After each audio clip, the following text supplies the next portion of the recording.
Que nous réserve le Bitcoin? C'est ce que nous allons voir dans l'analyse du jour. Mais avant de commencer, n'oubliez pas de vous abonner, de mettre un petit pouce bleu et de laisser un commentaire. Alors aujourd'hui, pour pas changer, on a pas mal de choses à voir. Du coup, on va vraiment pas perdre de temps. On va se diriger directement vers la cryptomap du jour et on peut voir qu'elle est quand même bien verte, hein. On a beaucoup plus de vert que de rouge et on peut voir même des altcoins qui performent bien, comme Grâce avec 20%, Atom 14%.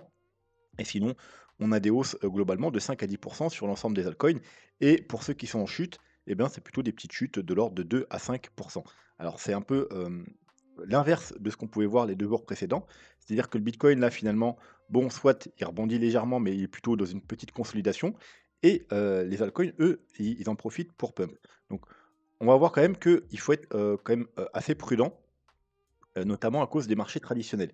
Donc hier, on a clôturé ici et donc ce matin, quand je me suis réveillé, les marchés, ils étaient pas encore ouverts et on était ici, alors là, on est sur le Nasdaq et sur le, SP500. Donc je me suis levé encore une fois, la clôture, du marché d'hier, elle n'était pas encore ouverte.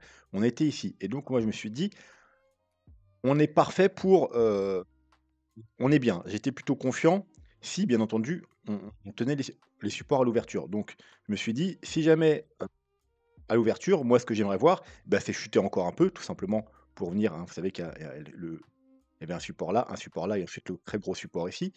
Je me suis dit: «On est juste au-dessus du support». À l'ouverture, bon, eh bien, il suffit qu'on chute encore un peu, voire on aille un peu en dessous et puis qu'on rebondisse pour garder notre fameux, setup, de bottom. Ça veut dire, zone de survente, rebond et ensuite divergence. Et pareil pour SP500, on était au-dessus des 0,38,2. On était exactement pareil que sur le Nasdaq. Je me suis dit: «On ouvre, il suffit qu'on chute un peu, voire un peu en dessous, on réintègre, on garde notre divergence et si bien sûr ça se produit, eh bien on est parti pour on pourrait faire un gros rebond» et du coup le bitcoin qui, est très résilient, hein, lui, contrairement au marché traditionnel, heu, il consolide, il chute pas. Alors attention, attention parce que ça s'est déjà vu, hein, plusieurs fois sur le bitcoin, sur du très court terme. Que, les marchés traditionnels chutent, voire même chutent fortement et que le bitcoin est résilient. On a déjà vu ça plusieurs fois, mais alors certains, peut-être que j'ai pas vu de vidéo YouTube aujourd'hui, j'ai pas eu le temps, mais il y en a, ils vont peut-être vous dire que, oui, c'est extrêmement bullish du coup pour le bitcoin et et Attention, attention, c'est pas la première fois qu'on voit ça, on l'a vu plusieurs fois. Certaines fois, les marchés traditionnels ont rebondi juste après, donc là, par exemple, hein, on pourrait venir chercher, vu qu'on n'est plus très loin, ce support et rebondir fortement, voire même si on rebondit, avant la clôture, on pourrait, garder la divergence parce que vous voyez pour l'instant la divergence, que ce soit sur SP500 ou le Nasdaq, elle est annulée, hein, on est venu faire un plus bas. Mais ça joue avec les clôtures, hein, si on rebondit fortement, on pourrait réintégrer et garder la divergence, hein. Pareil pour le SP500. Hein, si on a un fort rebond avant la clôture, vous voyez, bah, lui d'ailleurs, on est venu parfaitement, sur le support suivant, on y est. Donc on pourrait très bien rebondir, si on rebondit avant ce soir fortement, on pourrait avoir cette divergence et avoir notre scénario parfait de bottom sur ce support et sur le Nasdaq, alors qu'il aille rejoindre le niveau ou pas, heu, peu importe, mais voilà, on pourrait garder le setup et du coup, le bitcoin, il aurait juste pris un peu d'avance, il aurait anticipé, si vous voulez, le potentiel rebond. Mais donc ça s'est vu. Ça s'est vu plusieurs fois sur le bitcoin, des scénarios comme ça, où le bitcoin avait juste anticipé un petit peu avant et du coup, pas de problème. Mais par contre, on a vu aussi, l'autre cas de figure, c'est-à-dire que les marchés vont continuer de chuter pendant plusieurs jours, plusieurs semaines avant d'avoir un vrai rebond et dans ce cas-là, le bitcoin, il va rattraper, il va suivre, hein. On n'est pas encore sur un bitcoin qui, est considéré comme une réserve de valeur et qui va se décorréler des marchés à risque. Pense pas qu'on soit encore là, hein. On sera peut-être dans ce cas de figure dans quelques années, mais c'est pas encore le cas, jusqu'à preuve du contraire. Donc ne pensez pas que si on rebondit pas aujourd'hui ou demain sur les marchés traditionnels, au contraire, ça continue à chuter, on a un décrochage, que le bitcoin, il va continuer, et puis qu'il va monter. Alors, il y a très, très peu de chances, hein, que si dans les jours qui viennent, les marchés traditionnels, continuent à chuter, le bitcoin, il continue à être résilient comme ça, il y a peu de chances. Par contre, effectivement, si on a un fort rebond sur les marchés traditionnels, effectivement, le bitcoin, il pourrait continuer tranquillement, à monter. Donc, on surveillera ça attentivement. Du coup, là, donc, bah, plusieurs possibilités, hein. Soit on rebondit très rapidement, on a notre et on annule la divergence, on a notre setup parfait de bottom, soit on rebondit moins rapidement et on peut toujours faire un V-bottom, hein, vous voyez, et on en fait des V-bottom, hein. On en a fait un ici, heu, on en a fait un est-ce qu'on l'a fait ici? Hop, hop, hop. Et on fait un ici, vous voyez, on n'a pas eu le setup de divergence, donc ça arrive, hein, donc on pourrait aussi, ne pas ensuite, enclencher un setup, le setup que j'aime bien avec la divergence, comme on aurait pu avoir ici. Mais on peut également, l'avoir, hein. On pourrait, trouver un bottom, alors on va prendre SP500, voilà, on pourrait rebondir, dans cette zone, hop, pourquoi pas faire un pullback ici et puis rebondir, avoir une nouvelle jambe baissière, faire un plus bas, venir un peu plus bas et avoir notre setup de divergence plus tard, voilà, hein. C'est pas, on peut, hein.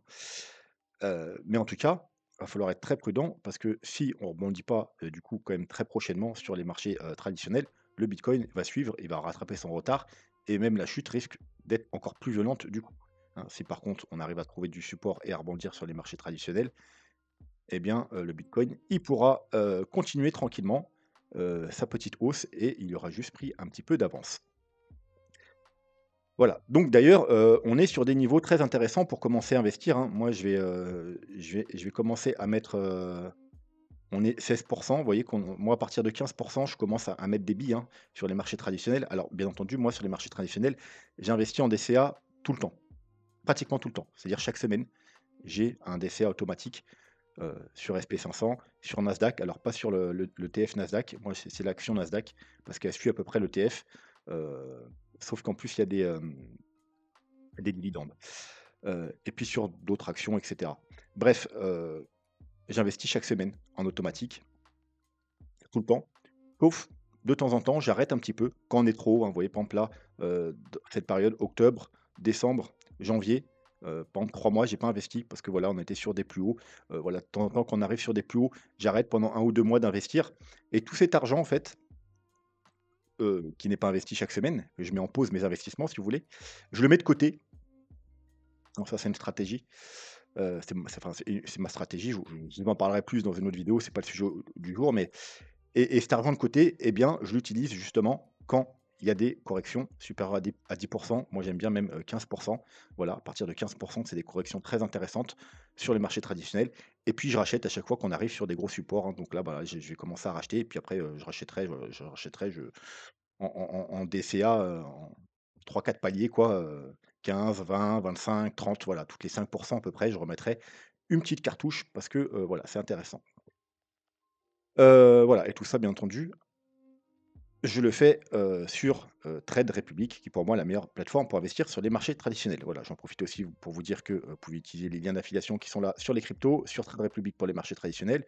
Pour soutenir la chaîne financièrement, vous pouvez faire des petites donations. Vous pouvez, en crypto, hein, bien entendu. Vous pouvez également faire une petite donation en euros directement, via le petit, truc ici à partir de 2 €. Mais, pour moi, le meilleur moyen de soutenir la chaîne, c'est tout simplement de devenir membre. Vous avez 4 petits paliers ici. Chaque palier vous donne des petits bonus. À partir du deuxième palier, 4,99 €, vous avez accès, notamment aux vidéos réservées aux membres. Voilà et puis si vous voulez soutenir la chaîne, gratuitement, je vous invite tout simplement à vous abonner, à mettre un petit pouce bleu et à laisser un commentaire. Voilà, donc aujourd'hui, on va pas s'attarder trop longtemps sur le court terme, tout simplement parce qu'il y a pas grand-chose qui a changé, depuis hier. Si jamais on devait aller, casser, hein, parce que vous voyez pour l'instant, on est revenu juste, hein, on est venu là, on a rebondi, on est revenu, pile poil sur les 0,618. Donc vous savez qu'il y a encore un petit niveau en dessous, 0,786, un peu le niveau de la dernière chance si vous voulez qu'on aille bottom ici. Qui se trouve, voilà, ici, hein. Après, si on casse ici, il y a très peu de chances, parce que, voilà, si on a trouvé un bottom ici, on a fait une vague 1, une vague 2. Là, c'est les targets principales d'une vague 2. De temps en temps, on va rejoindre, les 0,78,6. Voilà et plus bas, on est dans les 1 fois sur 10, dans les 10, voire même un peu moins. Donc, probable, ce sera de les faire des plus bas. Bref, pour tout ça, on l'a vu hier en vidéo, hein, voilà. Tout ce qu'il y a à savoir si on doit aller faire des plus bas, on l'a vu hier en vidéo. Donc Aujourd'hui, comme vous pouvez voir, j'ai soulagé le graphique. Donc là, bon, on n'a pas l'impression parce que j'ai mon fibo, mais j'ai enlevé tout ce qui était moins pertinent parce que tout simplement, tous les niveaux qu'on avait, eh bien, ils sont corrélés parfaitement au fibo. Donc j'ai juste mis un fibo et comme ça soulage le graphique. Donc qu'est-ce qu'on a? On a tout bon, j'ai gardé notre fameuse trendline, bien entendu, importante et nos fibos avec, bien entendu, notre zone de rechargement de shirt. Pour l'instant, on est en train de faire quoi? On est tout simplement en train de travailler notre trendline et notre Fibo 0,236, le premier Fibo, hein. Alors le Fibo, hein, c'est bien entendu du top jusqu'au potentiel bottom. Donc on est en train de travailler ce Fibo, vous voyez là on est venu, on a bloqué, bloqué, bloqué, on a passé, hop, on a réintégré, on l'a cassé, on est venu chercher la trendline et pratiquement le 0,382, on est revenu et puis là on le travaille, on est en train de travailler, on a essayé encore de le passer, on a été rejeté. Voilà, donc première étape, il va falloir casser, clôturer, confirmer, hein, c'est-à-dire avec bougie de confirmation, au-dessus de notre Fibo 0,236, donc 24 300 et au passage, ça tombe bien, et bien maintenant on est au niveau de la trendline. Donc voilà, aux alentours des 23 400, 24 84 300, 84 500, donc on va prendre 84 500. Il faut clôturer au-dessus de ce niveau pour avoir cassé là et là. Et ensuite, vous savez, pour valider une trendline, il faut casser la première grosse résistance. Ce sera notre fameux 0,382 aux 89 000 $, hein, chose qu'on n'a pas faite depuis, bah, qu'on n'a pas faite, hein. On était ici, on s'est rapproché ici, mais on l'a pas cassé. Et lorsque ça sera fait, notre cassure de trendline est validée. Ça veut dire qu'on peut entamer la correction de tout ce mouvement baissier.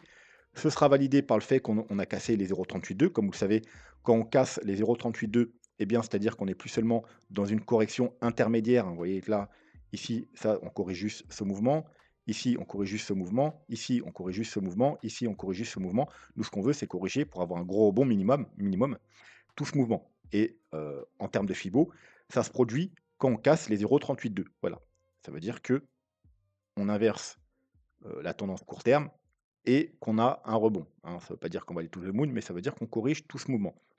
Et la plupart du temps, l'objectif, c'est d'aller rechercher la zone de rechargement de short. Donc c'est celle qui est comprise entre 96 800, allez, on va arrondir à 97 000 et 102 000 $. Bien entendu, de temps en temps, on s'arrête seulement au 0,5. Il faudra être très attentif au 0,5 parce que c'est les fameux 93 000. Alors ça, si vous n'avez pas vu les vidéos, bah, je vous invite à aller voir les vidéos notamment de lundi, mardi, où on fait l'analyse long terme, notamment lundi, où on a l'analyse weekly.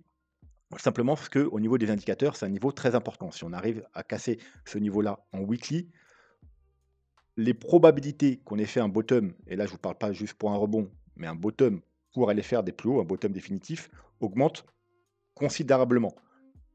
J'ai bien dit en weekly. En daily, c'est pas suffisant parce qu'en daily, on peut casser ce niveau daily en daily tout simplement pour aller rechercher bien la zone de rechargement de short, donc les 97 000 le bas, voire même ici. Mais si on ne valide pas en weekly la cassure ce niveau, rien n'est fait, hein. Ça veut dire qu'on peut monter, tac, tac, tac, hop, on travaille ici, on casse là, en daily, on vient rechercher là, voire même là, pourquoi pas. Mais si quelques jours après, on réintègre et voilà, on n'a pas validé, on n'a pas eu le temps de valider en weekly, ça veut dire une bougie de clôture et une bougie de confirmation, c'est-à-dire 2 semaines au-dessus, 1 semaine et demie, 2 semaines au-dessus des 93 000 $, eh bien, rien n'est fait, hein. Effectivement, ça veut dire qu'on peut effectivement aller chercher les 102 000 $ et ne toujours pas être sûr d'avoir trouvé un bottom ici. Voilà, donc il faut vraiment confirmer en weekly les 93 000 $ et en daily, bah, ça sera les 102 000 $ qu'il faudra confirmer. Voilà, bon, pour le court terme, du coup, hein, pas grand-chose à changer. Donc, on va pouvoir s'intéresser, plutôt au sujet du jour. Alors, avant de commencer, je vais juste boire un petit peu d'eau.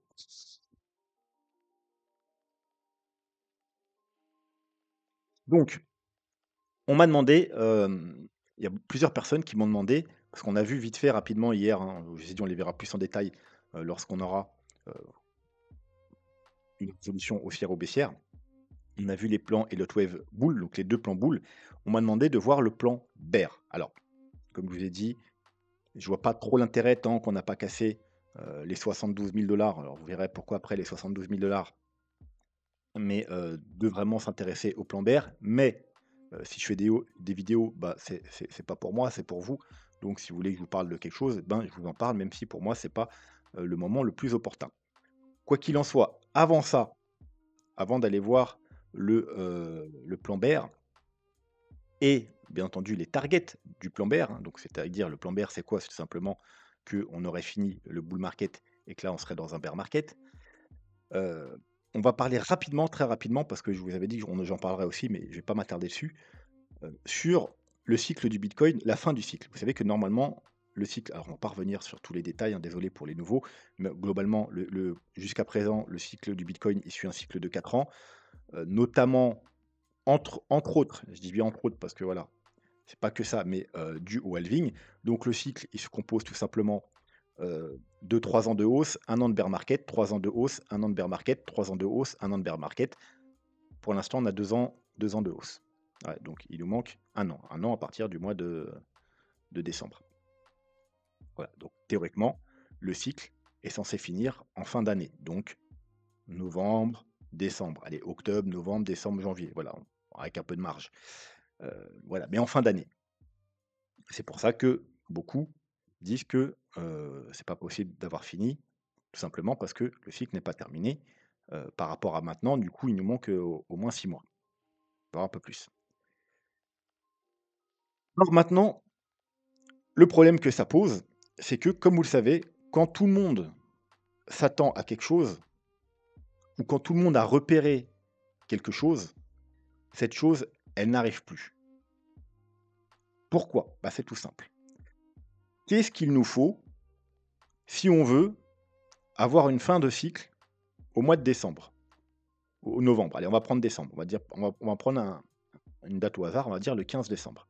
On va se mettre une petite ligne, tac, et on est où le 15 décembre? Novembre, tac, tac, tac, tac, tac. On va prendre 15 décembre, j'aurais pu le prendre 1er décembre, le 15 novembre. Voilà, c'est juste pour avoir un exemple. Hop, hop, hop,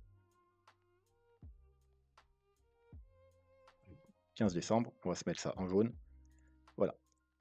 Donc, on va faire ça. Et donc, nous, ce qu'on veut, c'est là, alors, bottom là ou un peu plus bas. Allez, on va un peu plus bas. Et puis ensuite, on fait ça. Hop, hop, hop. Voilà. Et puis, on termine là. Et puis, on est extrêmement bullish, hein. Là, je suis gentil, hein. Et on va chercher les 220 000 dollars. Bon, bien entendu, hein, on peut être beaucoup moins bullish à aller chercher les 138. Bref, on s'en fout. Qu'est-ce qu'il nous faut pour, euh,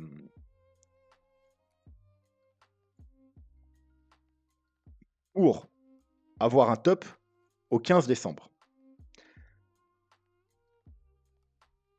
Eh bien, il nous faut un prix qui soit plus haut que le 14 décembre, hein, on est bien d'accord? Mmh. Et que le prix, il doit faire que monter. Alors, pas forcément en ligne droite, hein, il va monter, descendre, mais on doit un prix avoir qui monte jusqu'au 15 décembre. Et c'est quoi un prix qui monte? Bah, c'est tout simplement qu'il y a plus d'acheteurs que de vendeurs, hein. Ça fonctionne comme ça les marchés. Quand il y a plus d'acheteurs que de vendeurs, le prix il monte. Quand vous avez plus de vendeurs que d'acheteurs, le prix il descend. Alors on ne parle pas en nombre de acheteurs ou de vendeurs, mais on parle en en argent, en dollars si vous voulez, parce que là on est en dollars, hein. Il faut qu'il y ait plus de dollars d'achat pour que ça monte que de dollars de vente et vice versa. Donc si on veut que le prix au 15 décembre, ce soit le top du marché, il nous faut que le 14 décembre, il y ait plus d'acheteurs que de vendeurs. Il nous faut, heu, que le 1er décembre, il y ait plus d'acheteurs que de vendeurs. Il nous faut qu'au mois de novembre, hein, si on veut qu'il monte pendant le mois de novembre, qu'il y ait plus d'acheteurs que de vendeurs. Hein, en moyenne dans le mois, hein, on sait bien que ça ne monte pas en ligne droite, hein, ça va corriger certains jours, ça va chuter. Mais vous avez compris le truc. Il nous faut qu'au mois d'octobre, on ait plus d'acheteurs que de vendeurs et il nous faut qu'au mois de septembre, on ait plus d'acheteurs que de vendeurs. Bref, il nous faut qu'en moyenne, dans toute cette période, de maintenant jusqu'au 15 décembre, on ait plus d'acheteurs que de vendeurs. Et même, il nous faut même que le 15 décembre, au moins en début de journée, ou une partie de la journée, on ait plus d'acheteurs que de vendeurs. Puisqu'il doit trouver le top le 15 décembre, ça veut dire que le 15 décembre, au minimum en début de journée, il doit y avoir plus d'acheteurs que de vendeurs. Et après, si en fin de journée, hop, ça s'inverse, ça commence à chuter, mais on aura pu faire le top, c'est-à-dire aller plus haut que le 14 décembre. Mais maintenant, réfléchissez. Si tout le monde pense que le top du marché, il y aura lieu en novembre ou en décembre. Donc si tout le monde compte vendre en novembre ou en décembre, voire même en octobre pour prévoir un petit peu avant. Donc tout le monde vendre octobre, novembre, décembre. Comment voulez-vous, si tout le monde vend en octobre, novembre et décembre, qu'il y ait plus d'acheteurs en octobre, novembre et décembre? Puisque tout le monde a décidé que ce serait la fin et que tout le monde va vendre. Qui va acheter si tout le monde va vendre? Donc vous voyez, c'est pour ça que quand tout le monde pense qu'il va se passer quelque chose, ça peut pas se produire. Parce que si tout le monde veut vendre au mois d'octobre, au mois de novembre et au mois de décembre, il pourra pas y avoir plus d'acheteurs en octobre, en novembre ou en décembre. C'est pas possible, puisque tout le monde va vendre. Donc forcément, le top, il y aura lieu soit avant, donc par exemple au mois de mai, juin, le fameux, alors si là on part du principe qu'il y aura une nouvelle jambe haussière, hein, bien entendu, hein. On parle pas d'un scénario où on a déjà, bien entendu, on pourrait avoir déjà, trouvé le top et être déjà en bear market. Là, on prend bien entendu le cas où on a une nouvelle jambe haussière. On pourrait avoir comme ceci, alors là, ça s'est produit. Par exemple, mars, avril, mai, voilà, hop, sell in May and go away, hop, on a eu la correction et effectivement là, on a fini au mois de novembre. Mais la différence, c'est que là, on parlait beaucoup moins du cycle du bitcoin et il y avait beaucoup moins de monde qui disait que alors nous, oui, parce que voilà, et quelques autres, youtubeurs aussi en parlaient, mais la différence et c'est ce qu'on veut voir, si on veut voir vraiment, vous voulez avoir un top en fin d'année, il y a 2 possibilités, mais il y en a une, elle est pas possible et l'autre, elle est peu probable. Donc c'est pour ça que je vous dis, moi, un bitcoin qui est, un top ici, voilà, la probabilité, elle est faible parce que les 2 possibilités sont peu probables. Première possibilité, il faut qu'il y ait un afflux massif de nouveaux arrivants. Alors c'est possible, mais comme je vous ai dit, hein, moi je vous le dis depuis même, avant même le début de ce bull market, que cette fois-ci, on n'aurait pas un arrivée massif de petits et là on parle de petits portefeuilles parce que les gros portefeuilles, les investisseurs, ils vont pas investir sur un bitcoin, à 200 000 $. Donc il nous faut un arrivée massif de petits particuliers comme on a eu, ici, hein, fin 2017 ou comme on a eu ici en fin 2000, en 2021. Comme je vous l'ai dit, ça a peu de chances d'arriver. Tout simplement parce que la plupart des gens qui sont susceptibles d'investir dans les cryptos ont déjà investi dans les cryptos, hein. S'ils n'ont pas investi, un bitcoin à 4 000, s'ils n'ont pas investi un bitcoin, à 40 000, 50 000, à 10 000, à 15 000, à 20 000, ils vont pas investir plus haut, hein. C'est juste parce qu'ils n'ont pas le profil. Alors oui, il y aura toujours quelques nouveaux arrivants, notamment ceux qui étaient mineurs à l'époque, qui passent majeurs et qui peuvent investir, mais c'est pas des gens qui vont avoir des fortunes. Ils sont étudiants, soit ils commencent la vie active et s'ils ont 18 ans, ils commencent la vie ou 18 ou 19, c'est qu'ils n'ont pas dû faire énormément d'études, donc il y a peu de chances qu'ils aient un travail qui leur rapporte. Alors ça peut arriver, hein, mais ça fera une minorité encore, qui vont avoir des fonds énormes. Donc c'est pas ça qui va faire, un arrivée massif, comme on a eu ici ou comme on a eu ici de nouveaux arrivants. Donc ça, faut pas compter dessus. Sur les nouveaux arrivants, on l'a vu, on a eu un petit peu de nouveaux arrivants. Comme je vous avais dit, quand on allait passer les 80 000, on a 100 000, voilà, et on a pu, décharger un peu sur eux ici, une phase de, distribution. Mais, on n'aura pas un arrivée assez massif de, nouveaux arrivants pour faire continuer, si nous on est en train de vendre, en octobre, novembre et décembre, pour faire continuer le prix à monter. Donc cette solution, il y a peu de chances que ça se produise. Deuxième solution, il faut, comme ici, malgré que il y en avait pas autant, mais quelques youtubeurs comme moi, on parlait déjà que selon le cycle, le bitcoin devait finir en fin d'année, hein, en novembre, décembre, janvier. On était beaucoup moins nombreux, donc il y avait beaucoup maintenant vous allez sur n'importe quel youtubeur, il vous en parle du cycle.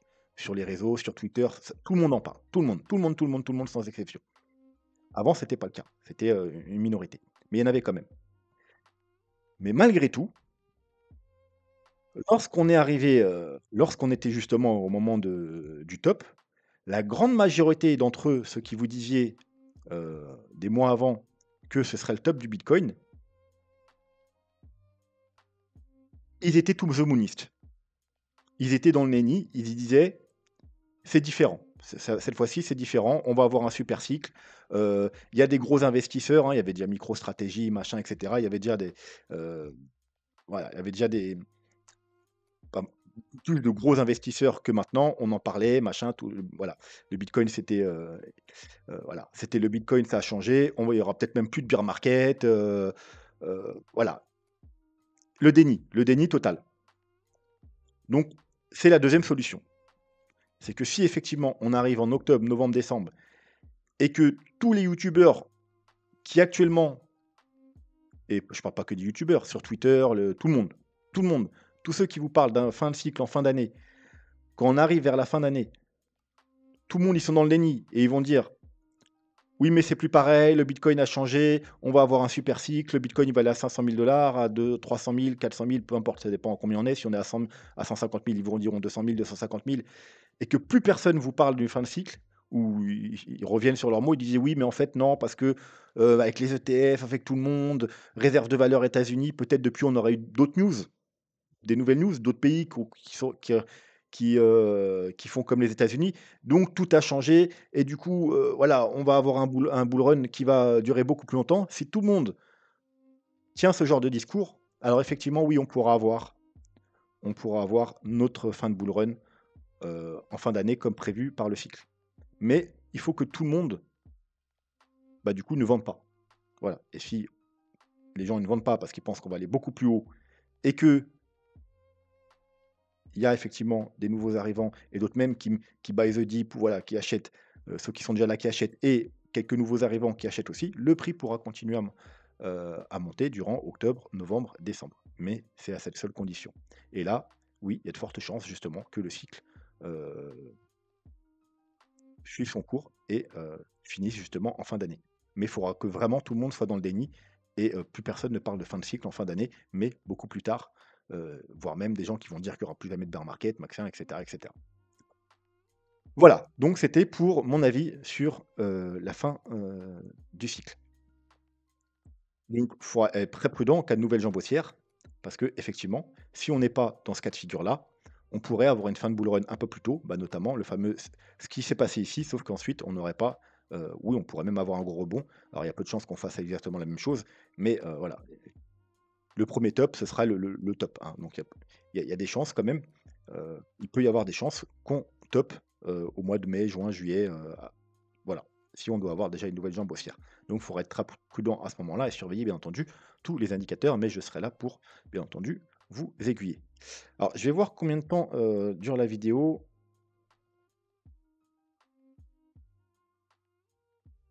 28 minutes, ah c'est long déjà. Est-ce que je vais pas plutôt bon allez, je vais le faire rapide. Je vais le faire rapide, peut-être que je referai une vidéo spéciale ça. Comme je vous ai dit, en plus, c'est un peu trop tôt. Donc bref, scénario bear. 1, 2, 3, 4, 5. On a fait 5 vagues haussières. En plus, comme vous savez, sur le RSI, quand on a 5 vagues haussières, on veut voir une vague, 2 vagues, 3 vagues, la vague 3 qui est supérieure à la vague 1.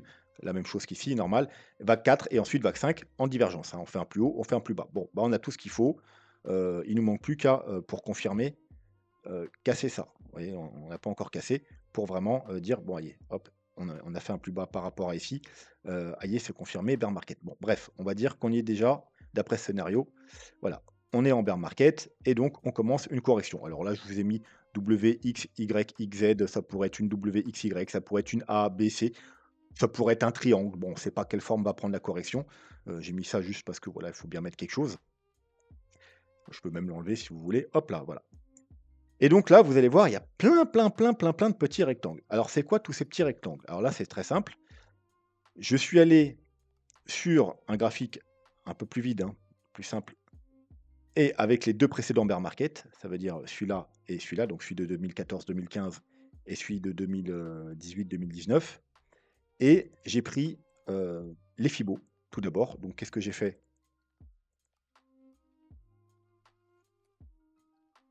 J'ai pris un Fibo du bottom au top et j'ai regardé le niveau, vous voyez, 0,885. Bon, bah, ensuite, j'ai fait la même chose ici. Du bottom au top, et on est venu à 0,885. Donc j'ai reporté, voilà, on n'a pas tout à fait touché les 0,885, donc on va dire entre 0,786 et 0,885. Donc j'ai reporté, vu que là on a fait 0,885 là entre les 2, donc j'ai pris 0,885, 0,786, 0,885. Hop, j'ai fait la même chose ici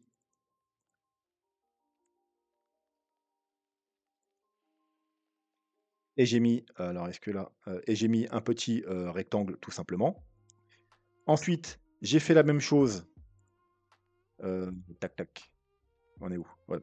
J'ai fait la même chose mais en, logarithmique ou vice versa, là je sais pas, je crois qu'on n'est pas en logarithmique là, si? Non. Donc j'ai fait la même chose en logarithmique. Donc là, on est revenu chercher entre les 0,236 et les 0,382.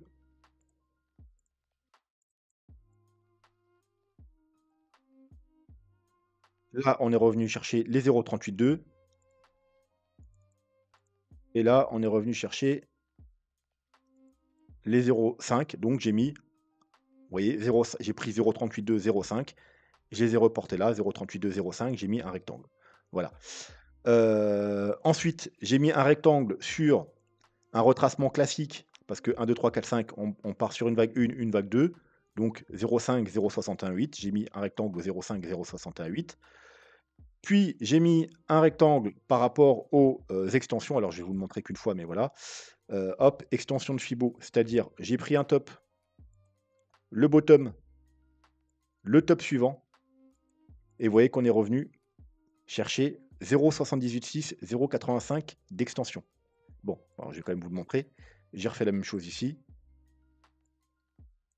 Ah, mauvais endroit, excusez-moi.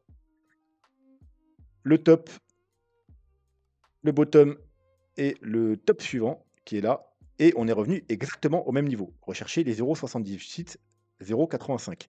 Donc j'ai fait pareil et vous voyez ça donnait le petit rectangle rouge qui est ici, hein. Alors je vais quand même vous le montrer.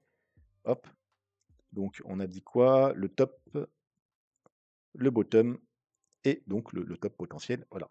Et vous voyez 0,78, 0,85, il y a le petit rectangle rouge. Et pour finir, bah, j'ai fait par rapport au pourcentage, tout simplement. Comme vous le savez, le, bitcoin, il est de moins en moins volatile, que ce soit dans les hausses ou dans les corrections. Et au départ, on avait, alors là, il y a pas tout l'historique, je crois. On avait, 95 de correction, puis 90, puis là, on a eu aux alentours de 85, enfin non, excusez-moi. Là, on a eu aux alentours de 85 et pour finir, là, on a eu 77. Donc ça suit ça à peu près, là, j'arrondis grossièrement, mais on a qu'à 5 à chaque fois de moins. Ça c'est à peu près régulier comme ça.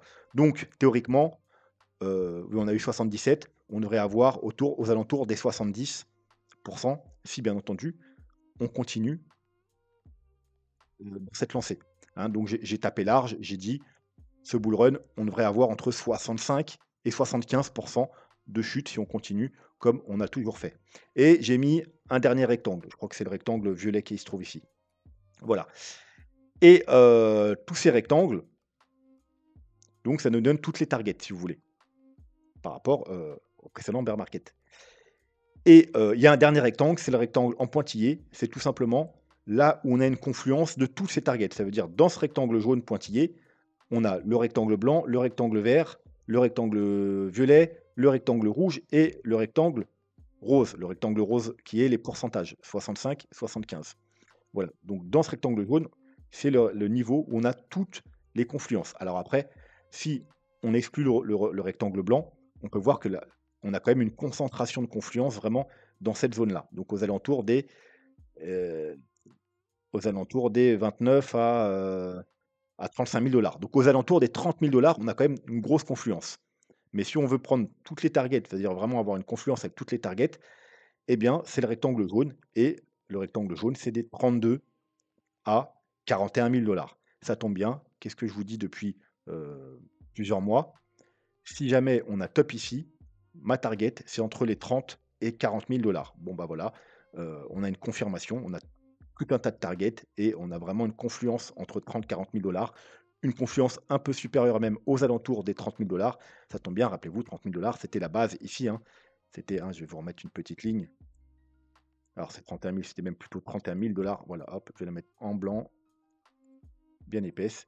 C'était voilà, là qu'on a créé la base, vous voyez, hop, on a gros support, support, support, support. Une fois qu'on l'a cassé, hop, résistance et puis la résistance, résistance. Début du bull market, une fois qu'on a cassé, du bull market, une fois qu'on a cassé, c'est confirmation du bull market, début du bull run et hop, forte tendance haussière. Donc revenir tester cette zone, serait tout à fait, logique. Donc voilà, ça c'est, les targets pour le bull market, le bear market, excusez-moi.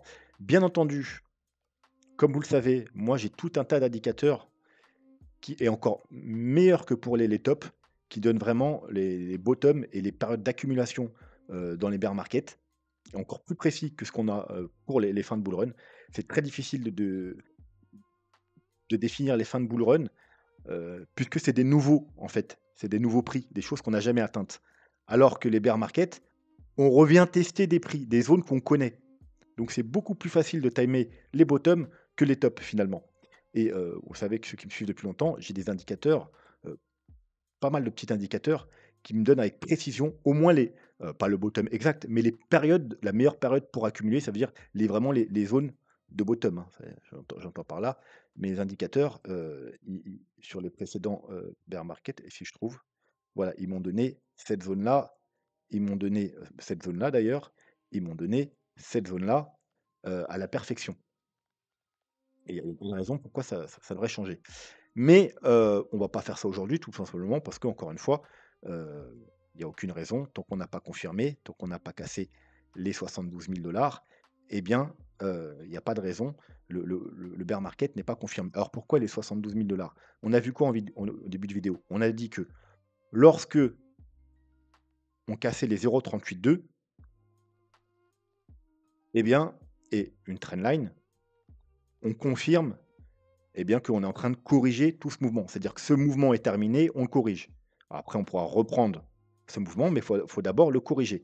Bon, bah là, c'est pareil. On a un mouvement, on a une trendline.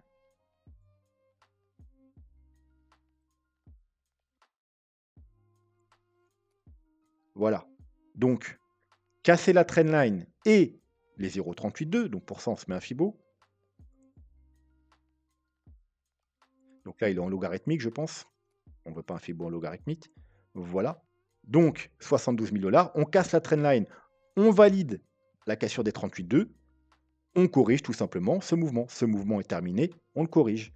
Et lorsqu'on le corrige, vous savez que les 0,382, la target principale, c'est d'aller chercher les 0,5, 0,618 normalement, hein. C'est-à-dire normalement ouais, j'aurais pu même vous mettre un rectangle ici.